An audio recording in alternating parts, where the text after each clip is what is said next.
and you both had good breath, and you thought maybe you'd get married, and you'd lay on his arm. Remember that? And he would say, "Are you comfortable?" And you'd go, "Yes," but you weren't. And you'd say to him, "Are you comfortable?" And his whole left side of his body is gone numb. He's like, "I'm comfortable." And then you pretend you want to fall asleep like that, which you don't.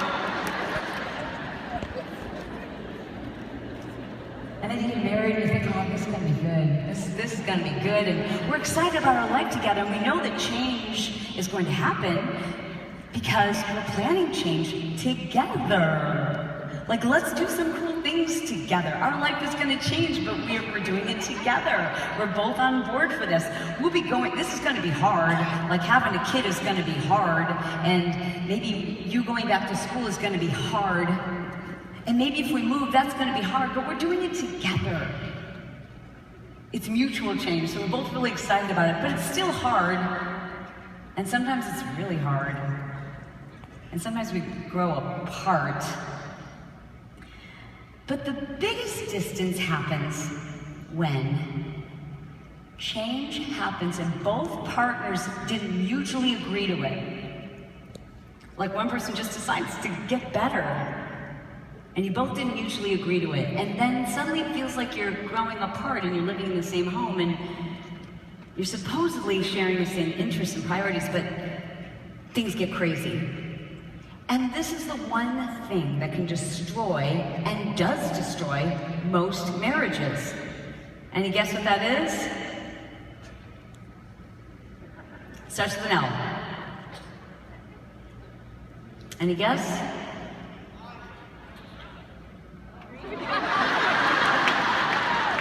Just kidding.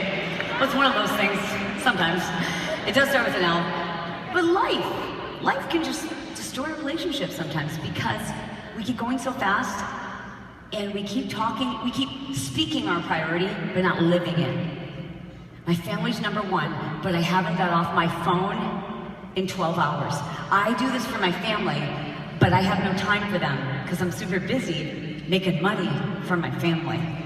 My family's most important, but I haven't seen them. I've been locked in a room with the door closed going, "Can you keep it quiet? I'm on a coach call."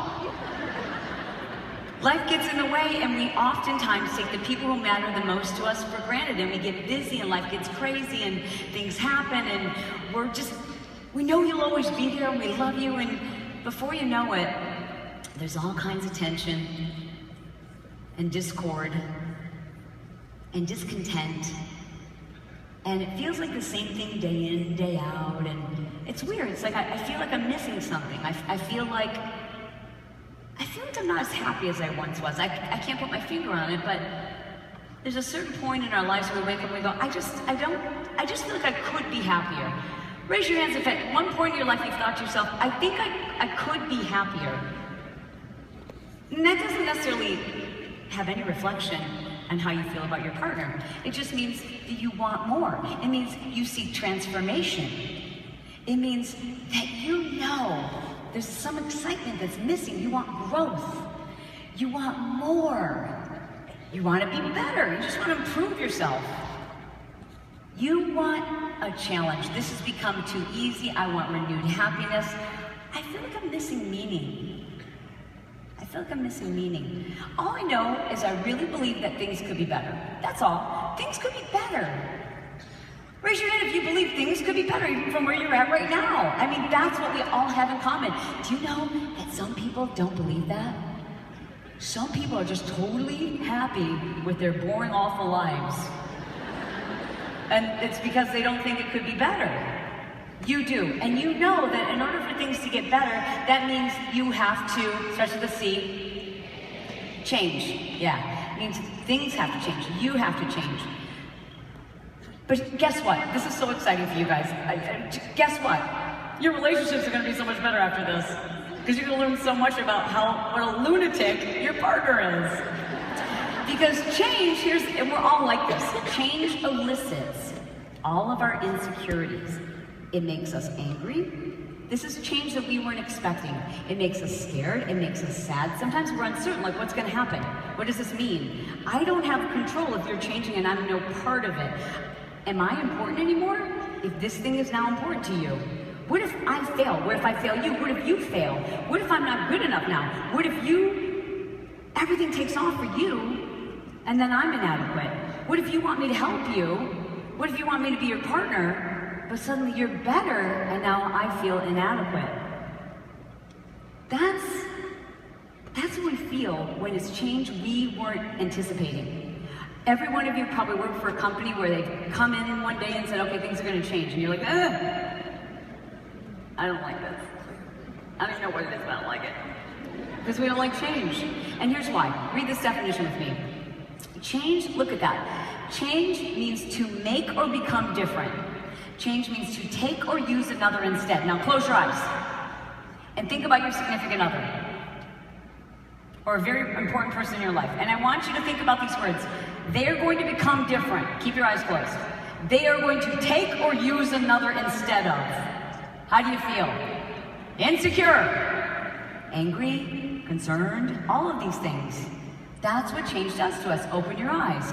But isn't change growth? It is, right? Are they coaches? Are those coaches?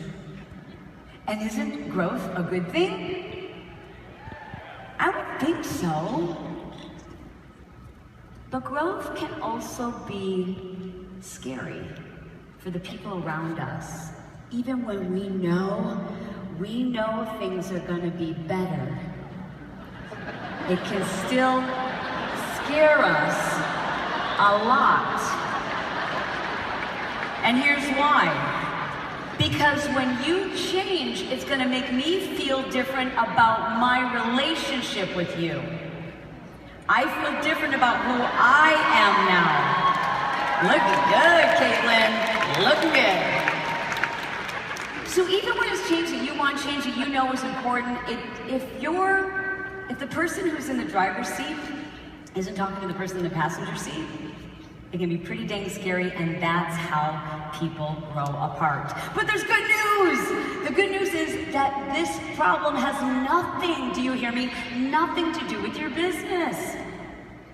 It's you! You're the problem! It's actually not even you. It's just fear that things will change between you. It's not your business. It's not your weight loss. It's not the way that you're getting better. It's not because you're getting new friends. It's none of those things. It's not even jealousy. It's fear. Fear that things are going to change between the two of you. Okay, and that's exciting. You know why? Because you can fix this. So put your hard hats on, because step one is you need to step into their shoes. Imagine what that feels like. Think about it. Think about change and being replaced and not being as important. And when you're getting better, people get nervous. If you get better, you're probably not going to need me. What if we're not friends anymore? What if we don't like the same things? What if I'm not good enough for you? And that makes people aggressive. And sometimes it can make people overly protective because they don't want you to fail. So they go, I don't think you should do that. I think that's too hard. I think that's too big of a goal. I don't think you should go to Summit. I think this sounds dangerous. I think I should protect you. So you have to step into their shoes and understand those first series of insecurities that I spoke of. And then the next thing you have to do is help them understand that to make the changes you want to see, you have to do the following things. I need you to take fast and furious notes. Are you ready? You need to communicate with far more positivity. Here's what we know about happy couples. They communicate 5 hours more per week than unhappy couples. So if we took a big survey of everybody in the audience and people said they were unhappy with their partner, you talk 5 hours less than a couple who are happy. Doesn't matter what you're talking about. Listen, you really have to listen. You have to understand where their fears and insecurities are coming from. This is really key. A 5-to-1 ratio of positive to negative.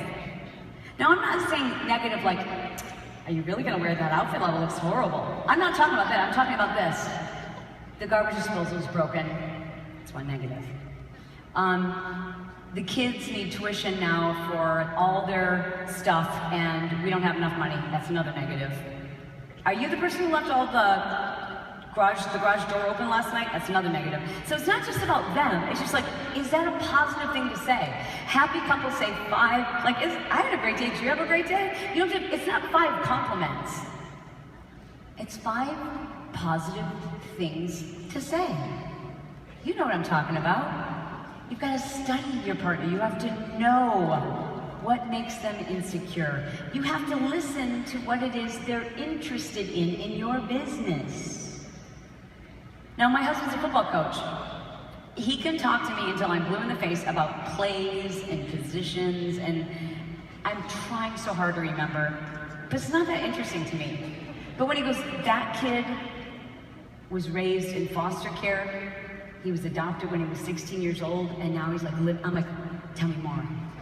Like, because now he's got me, now I'm interested, I want to know about the kid. So in other words, when you're talking about your business, don't talk about the stuff that's interesting to you. Talk about the stuff that you know they're interested in. Here's the next one. Minimize their fears. Hey honey, Summit was amazing. I had such a great time. It was awesome. I wish you could have been there. It's great. Hashtag dumb. Okay, so here's a little tip. If you came without your significant other, go home and just love on them and say, thank you so much, you make this possible, and don't even talk about this. Like, until they come with you, there's no need for you to try to explain it. Minimize their fears.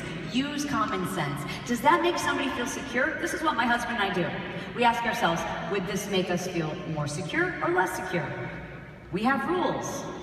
We have rules and principles that we keep in our marriage that allow us to feel secure. It's just treating the other person exactly the way you would want to be treated. It's the golden rule, right? If you wouldn't want that to happen, don't do it to your spouse or your partner. Minimize temptations. Make your partner feel secure. No one can read your mind. They don't know what you need, but you need to figure out what they need. Everybody wants to feel needed. You will get along so much better with your partner if you just take that away. You understand that everybody wants to feel needed. Everyone wants to be asked to the dance, even if you know they're not available, they still want to be asked. And lastly, you need to have more sex. Yeah, a lot more sex. A lot more sex. Couples who have sex 1 time a week report being 26% happier than couples who have sex once a month. Couples who have sex up to 4 times a week report that they're 46% happier. And I don't know what it is for 7 days a week, but I assume it's going up. Speak highly of your partner. It's so uncomfortable to be around a couple who one is correcting the other, so that they're like, oh, you're making me look bad, so they correct them. No, you look bad now. We know it's his opinion or her opinion. You just make everybody else uncomfortable and you make us feel like you don't love him or her, and so just speak highly of your partner. And then recruit them, because they have your opposite strengths. That's why God brought you together. They are strong where you are weak. Together you are better, and everybody wants to be needed. It's letting your partner know that you need their strengths instead of demanding them or nagging them. And it takes time. You have to invest time. Time means you have to spend time together. Do you get that? It doesn't mean that you're doing date night once a week. It means you actually have to spend time together. And you have to behave, not just state your priorities. Anyone can do that. But live in accordance to your priorities. You have to make each other your priorities. You are better together. Everyone wants to feel needed. And listen to me. Closeness requires time. You have to spend more time together. Uninterrupted time, without your cell phones, without your laptops, without everything else. And word choice matters. If I can give you one piece of advice, it is to stop saying, my business. It's our business. Because you couldn't do this without your partner. You're not your best without your partner. And you're so much better with your partner.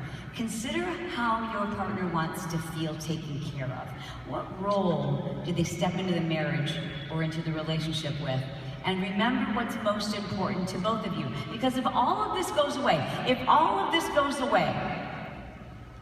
all the money, all the opportunities, the accolades, and you still had the people who matter most to you, isn't that really all you need? So then why do we work so hard on our bodies and our businesses? And we keep saying, I'm too busy. He's my priority, she's my priority. But I'm still spending all this time on my business and my body because I want to be happy. I want to be happy.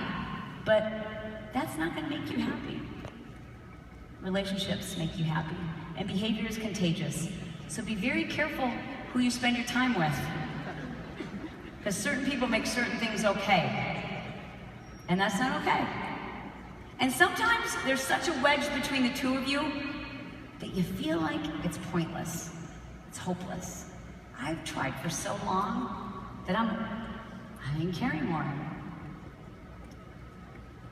And I don't know if marriage or relationships are 50-50. I don't think they are. I've been in one for a long time, and there's rarely a day when we are 50-50. It's like 75-25. It's like 90-10. You know, we're always shifting roles, and that's how it should be. And there are certain days where you need to be the hero, and certain days where she'll need to be the hero. One of you has to be the hero. One of you has to say sorry when you don't feel like it. One of you has to reach out when you're so angry and so hurt and you feel that distance. One of you still has to be first and say, I love you. I'm so sorry. No but. Can we start over? A final quote I want to read for you. A solid relationship isn't between two people who share interests or business. A solid relationship happens when two people truly honor their priorities. Your partner needs to be needed. You, your business, everything will fall into place when you focus on who and what is most important first. Thank you so much.